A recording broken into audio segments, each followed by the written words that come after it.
Ekiro ekyakeesa olwokutaano enkuba eyali etonyanga gye bagobye mu ggulu yatonya mu Kampala n'emiriraano okukkakkana nga amaduuka agamu mu Kampala naddala okumpi n'omwala gw'e Nakivubo gajjudde amazzi.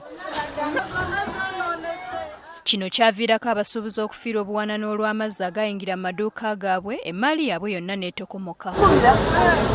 Kati nga KCCA ne gavumenti bakyasuubiza okubaliyirira, bo abasuubuzi abegattira mu bibiina okuli Kampala Arcaders Traders Association ne Uganda National Traders Alliance bewerekedde ne bagenda mu mbuga z'amateeka bakaka abakulu okubaliyirira. Olwaleero tuzze ku kooti wano ku nsonga oba ku embeera eyatuguddemu ennaku nnyo emabega, era nga tuzze okuteekayo omusango gwaffe ogw'abasuubuzi nga bavunaana omugaga Hamis Kigundu ne kampani ya Kihamo Enterprises, Kampala Capital City Authority ne National Environment Management Authority. Ng'oggyeko bino, bano baagala kooti eyimirize enteekateeka z'okuzimba omwala gw'e Nakivubo nga balumiriza nti gwe gwavaako amazzi okwanjalira mu maduuka gaabwe. Kyetwazizza okulaba kooti etukolere eyimirize ebyonna omugaga Hamis Kigundu byataddewo n'okulaba nga tuddayo buto kubanga beesigama ku bbaluwa Pulezidenti gye yamuwa. Hamu bwe yali afunye ebbaluwa emuweereddwa nti ofiisi ya Prime Minister evudde mu State House, pulaani gye yalaga ku mitimbagano ndala nnyo nekyali mu kuzimbawo essaawa zino.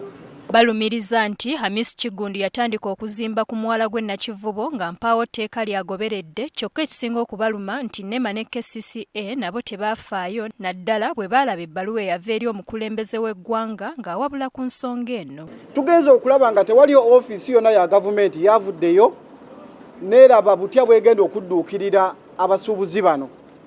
Ebirala bye twagala kooti ekole eyiririre abasuubuzi, eragire abantu abo etututte mu kooti KCCA, NEMA, Hamis Kigundu ne kampani ze zakozesa ziyirire abasuubuzi abafiiriddwa obuwumbi n'obuwumbi bw'emmaali. Mu kaseera kano kooti tennasalawo olunaku lw'egenda kuwuliriza nsonga z'abano. Ng'oggyeko bano n'abakulira ekibiina ki National Unity Platform banakuwalidde wamu n'abasuubuzi abafiiriddwa ebyabwe ne banenya abakulira ekibuga Kampala olw'obutafaayo nga Hamu azimba ku mwala gw'e Nakivubo. Abantu abamu batya okwogera nti Mwai Museveni yagaba omwala kubanga ebbaluwa yagiwandiika nga awa directives ku nsonga eyo. Kuba Mwai Museveni yagamba bugambi twala okole ky'oyagala. Kati kyovudde olaba ono omwami Hamu nga bw'akola by'akola ne KCCA temuvunaanyizibwako kubanga teyamuwa approval. Kati bano nabo bataddewo ekibinja kya bannamateeka abagenda okuyamba abasuubuzi okwekubira enduulu mu mbuga z'amateeka bafune okuyambibwa. Kye tusazeewo ffe nga National Unity Platform kwe kuyamba ku basuubuzi abo okutwala ensonga zaabwe mu mbuga z'amateeka.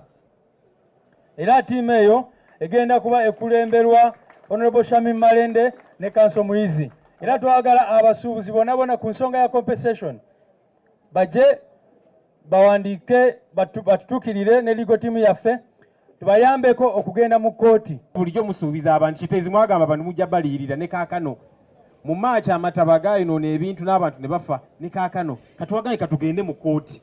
N'okutuusa kati abasuubuzi bakyabuyaana okutaasa emmaali yaabwe yayonoonekera mu mazzi mu bizimbe eby'enjawulo mu Kampala.